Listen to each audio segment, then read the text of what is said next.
Hi everyone, I'm Lauren, and today I'm trying out my first weekly wrap-up type thing. Technically I'm putting this up before my June wrap-up, so it's a little bit out of order, but I wanted to try doing this week instead of next week, so I can get in the habit of doing a 1 week and see how it goes, instead of making it a 2 week. Although I guess this one is more like a week and a half, but whatever. Regardless, this past approximately week, I read a lot more than normal. I read around 11 books, I think. Even though it sounds like a lot of them are very short. I just wanted to read a lot of shorter things. I think more than half of them were on my TBR anyway, so, just wanted to burn through some of the short ones that were on my TBR, and yeah. Like, of the 11, only 2 of them are over 200 pages, so yeah, it's not really that amazing. So since they're pretty short, it shouldn't be too crazy long of a video anyway. But let's get started with the first one. First off, I read a few comics off of Hoopla. The first one I read was Sheets by Brenna Thumler.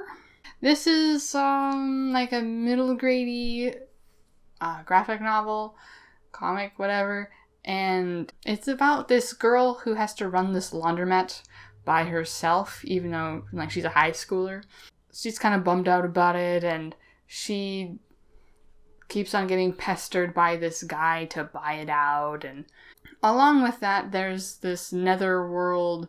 The people there, they all have these sheets over them, and like the really lazy ghost costume type thing.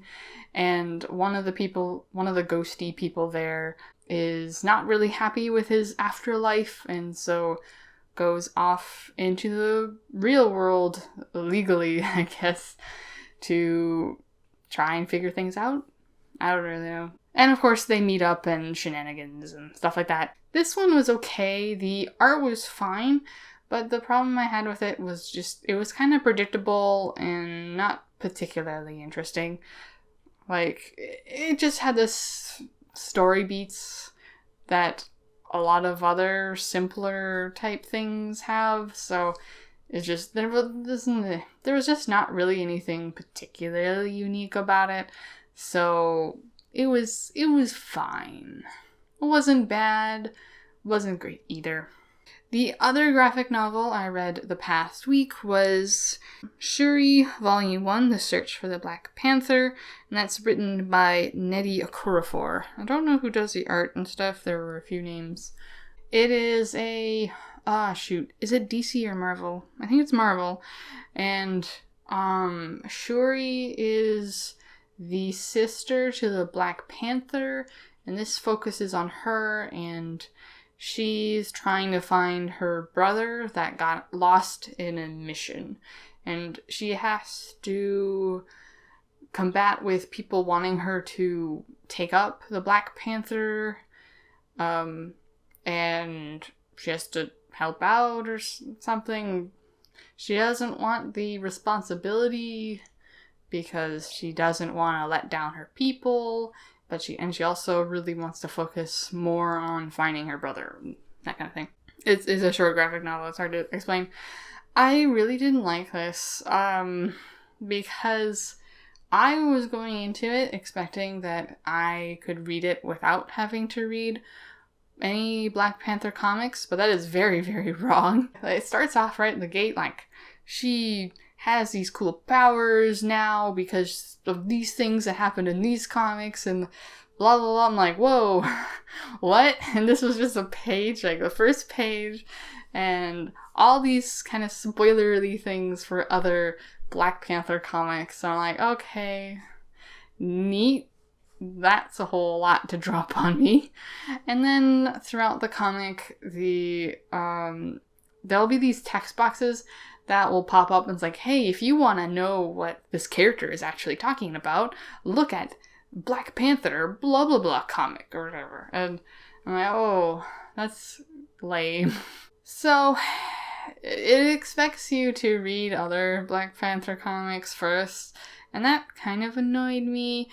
I know this is probably pretty common with comics, like superhero type Marvel or DC comics, but I'm not used to that, and it didn't say anything about you should read Black Panther first, so that kind of annoyed me. But putting that aside, the actual plot itself was, like, it kept on jumping around, and like it felt very janky, and just jump here and jump there, jump everywhere, and just not a whole lot gets done in this volume either. So I'm like, it's a waste of volume. It's a lot of Shuri contemplating things, and I don't know, she just kind of seemed a lot weaker than she normally does, and I wanted that cool Shuri's being cool. I don't know. Just wasn't a very interesting volume. And then the art wasn't really that good, I thought. I don't know if it's trying to look like an old style comic or if this is normal for these types of comics, but I really didn't like it. The cover art and the art on the chapters are really, really nice, but they don't do that for the rest of the comic, which makes sense since it's pretty detailed, but it kind of is a bit deceiving, honestly. It makes it look like that is what it's going to be. I'm not really a fan of this at all. I'm not really interested in reading the Black Panther either. I only wanted to read this because it was Shuri, and Shuri seemed like a badass lady and stuff, and I don't really want to read Black Panther just so I can enjoy Shuri, and even if I knew the stuff beforehand, I don't think I would have enjoyed it anyway, so I'm not going to be continuing with these volumes, I think. The next one was a weird one that I borrowed from the library, or maybe not that weird, but I borrowed Weird Things Customers Say in Bookshops by Jen Campbell. It's literally what it says in the title. It's a bunch of snippets of conversations that people, various bookstore workers have encountered, and it's just very ridiculous. There were a few bits here and there that I didn't really understand, but for the most part, it was like, ugh, people are dumb. You know, like asking, do you have screwdrivers? And why can't I let my kids climb all over the bookshelves? And that kind of thing. There was a good variety of different things that people were saying, and I thought it was pretty funny. Not much more to it than that, but I did really enjoy it. Then, for the most substantial thing I read in the past week, that was Warbreaker by Brandon Sanderson. This was written as a standalone, although Brandon Sanderson is planning on making a sequel sometime, but that won't be for a few years.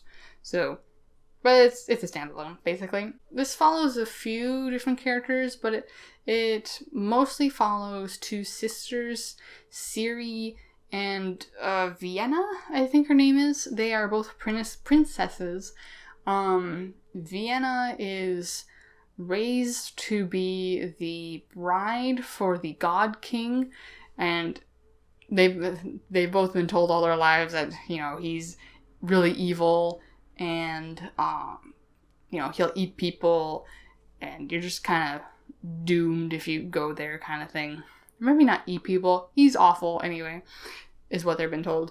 And then Siri is the younger sister, and since she's the youngest, she's kind of let to do whatever she wants, and she's pretty free-spirited and whatnot. But then when it's time to send Vienna off to the God King, the father of the two princesses just kind of goes, I don't like Siri anyway, so let's send her off instead.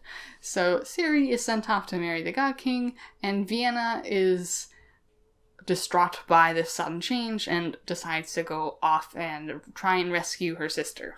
And then the story continues with Siri in the palace of the God King and and she kind of goes into the life of that and various conspiracies that are behind there, and Vienna is trying to get used to this new town and try to figure out how to rescue her sister. The interesting thing about this standalone, I can't really call it a series yet, is that the magic system is all color-based. So I'm not going to go into the full depth of it, but essentially you have these, it involves having these breaths, and you breathe life into objects to do things for you, and you have to suck in color. So, where Vienna and Siri are from, they don't like color at all. Everything's all gray. But the city that they moved to is the exact opposite. They love color, and it's super vibrant. And like the more powerful your magic is, like, so the more breaths you have, then everything is more vibrant to you and stuff. So I thought that was very interesting. And yeah, so overall, I really, really loved this book. This is kind of one of the weird Sanderson books, I guess I should say. I have heard a lot of people say that they don't like this as much as his other things, but honestly, this is my favorite one so far. This was an easy 5-star all the way through. I was mostly invested because I liked what all of the POVs were doing, pretty much. It was very fast paced. There's a lot of kind of courtroom, palace type drama with Siri, and more behind the scenes roguey type action with Vienna, and she finds a crew that helps her out. And there's not a lot of politics. That's something I don't tend to enjoy in a lot of Sanderson's things. So it's just like, this is so good. I really like this so much. And there's a lot of things in here that I didn't see coming as well. And it doesn't waste my time, and I really love that about this. And I did really like all the characters as well, pretty much. Vienna got a little bit on my nerves, but I get that that's how she's supposed to be, so I didn't mind too much. So yeah, I don't really have any negative things to say about it, because I just loved it so much. But I do wish that there was a sequel right now. It probably won't happen until maybe 2022, if at the earliest, maybe, it sounds like. It would probably be much later than that, by the sounds of it. So, I'm sad, but it is very good, and I really enjoyed it. It is easily my favorite Sanderson so far. Not that I've read too many yet, but yeah, whatever. So for the 7 other books that I read, they are all very, very short. The longest book out of these is 112 pages long. So as you imagine, I just wanted to burn through a bunch of my TBR books that were very, very short, just because I could. Why not? First off, I read 2 of Michael J. Sullivan's short stories. One of them was The Autumn Mist by Michael J. Sullivan. This one was fine. It was about this guy that's living, like this old man who's living in hospice, and he's thinking about life and stuff, and then there's a twist at the end. There's not much more to it than that. I thought it was okay.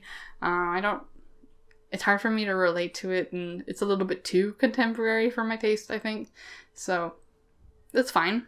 It wasn't bad. It wasn't amazing either. And then the other Michael J. Sullivan story I read was Burning Alexandria. This one was more of a post-apocalyptic feeling one, where this guy who hoards books has to try and make a fire and survive and stuff. So the guy has to kind of decide what books he wants to sacrifice and whatever. And it's like, I thought it was okay. It just seemed like a way to name drop a whole bunch of different books. A lot of them I hadn't read, so I like books that talk about books, but I don't really like it when they just name drop stuff. It just doesn't mean much to me, so I thought it was only okay. For the last 5 books, I read a whole bunch of Roald Dahl's books. I think in my last haul, I said I got a collection of a bunch of his books. It's definitely not all of his kids' books, but it was a bunch of them. So I just decided to read a handful of his shorter ones, just because why not burn through that TBR a little bit. So first off, I have The Giraffe and the Pelly and Me. This one is about this window cleaning crew that moves into this boy's town, and it's like a giraffe, a pelican, and a monkey, and they go off to clean the Duke's windows, and they kind of get into adventure-y type stuff. There's not too much more to it than that, but it is really silly and cute. This one I liked, I think. It wasn't too bad. Like, it wasn't amazing either, but, you know, it was cute. It was fine. They're just cleaning windows, having a good time, helping people out, and yeah, it was fine. I'm not going to have too much to say on these because they're so short, so. So another one I read was SEO Trot. This one I really didn't like, of the ones I've read. Is about this old man who lives above a woman that he fancies. She has a tortoise that she wants to grow bigger, and the guy wants to get with her, essentially, but he's too shy. So what he does is he gives her a magic spell to grow her tortoise, and he keeps on switching out the tortoise with a slightly bigger and bigger and bigger tortoise across many weeks. It's just kind of dumb, and it's just kind of sketchy because, you know, they end up they end up getting together because of that. I'm like, oh, okay, that's kind of dumb, I think, so whatever. That's the thing. Another one that I really didn't like was The Twits. It's just two grumpy people that live together, and they do terrible things, and eventually the people, or I guess like the monkeys that they have that they've been mean to, get back at them, and yeah. It's just people being terrible people, and there wasn't too much to it than that, so wasn't even that funny, so Oh yeah. I guess I should say some of these are rereads. Pelly and Me I have not read before, and The Twits and SEO Trot I have read before, so yeah. It's been a long time since I read Roald Dahl's work, so I didn't really remember too much about them, really. So I did like two of the Roald Dahl ones that I read, and one of them was Billy and the Minpins. This is just a boy is told not to go in the forest because all these terrible things that are in there. He goes in the forest anyway, he finds the Minpins and helps them out, and adventure-y type thing. And this was kind of cute, and it was fun, and it wasn't too bad, so nobody was super terrible. That helps. It really isn't, it's not too complicated of a one, but it was kind of whimsical and fun, so I thought it was fun. It was good. Yeah, it was pretty good. And then I think my favorite of the bunch that I read was Fantastic Mr. Fox. This is just, the fox keeps on stealing from these three guys. One of them raises turkeys, one of them raises ducks, I think, and another one raises chickens. And the farmers are really cruel, and they get fed up and try to capture Mr. Fox, and the fox does not like that, so he tries to save him and his family. But it's not very creative what he does, but the humor I think is fun in this, so I did like this more than the other ones because of that. I think the humor pays off fine. And it's quick, and it's silly, and yeah, I thought it was pretty funny. I know that there's a movie based off of this. I don't remember who the director is, but he's pretty famous. I do want to watch that because it sounds very good. Anyway, those are all the books that I read last week. Let me know if you've read them and your thoughts on them. I'd like to know. I hope that these weekly wrap-ups do well. We'll see how this goes. Hope to see you again in another video. Bye!